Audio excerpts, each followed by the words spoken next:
Bonjour, pour ce nouveau numéro de Kit Main Libre, on vous propose une rencontre étonnante. On accueille un sacré petit bout de femme, Marion, qui est inscrite en année préparatoire en menuiserie, un métier essentiellement masculin où elle s'est pourtant fait une place. Pour moi, les études, c'était pas l'idéal, et puis j'ai toujours aimé un peu chipoter à tout, avoir touché à tout. C'est un plaisir de toucher la matière, de la transformer.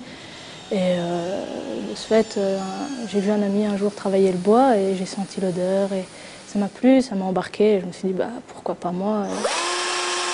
Le parcours n'a pas toujours été simple pour Marion. Quand elle a cherché une entreprise pour effectuer son stage, certains patrons ont refusé en entendant une voix féminine au bout du fil. Marion a finalement rencontré Christian Misson, un homme curieux de voir ce qu'une fille pouvait apporter à son entreprise. Et tout se passe pour le mieux.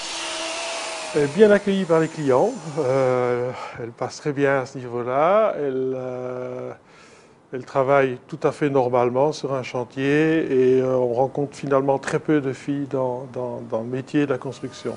Je pense que c'est dû à la tradition, tout simplement. Je pense que les choses sont occupées à changer et que de plus en plus nous avons des filles en formation telles que les autres métiers.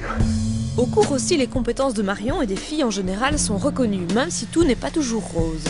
Au niveau capacité, je pense que c'est tout à fait jouable, Il y a juste peut-être un peu la force physique qui pourrait intervenir sur certains domaines ou certains chantiers, emplacements, où c'est vrai que c'est bien connu, une femme n'a pas spécialement la même force physique qu'un homme.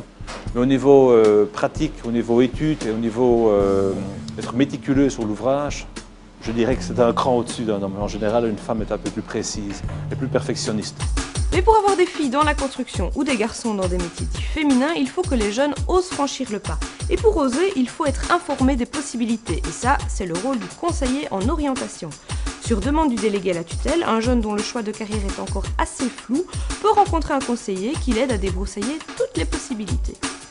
Un des points importants dans le travail avec le jeune, ça va être de réouvrir des possibilités, de se rendre compte qu'il y a plus que ce qu'il connaît, qu'il y a en fait beaucoup de métiers qui existent, que même au sein simplement de l'apprentissage, il en existe beaucoup plus que ce qu'il ne connaît, mais aussi de relativiser ce qu'il connaît.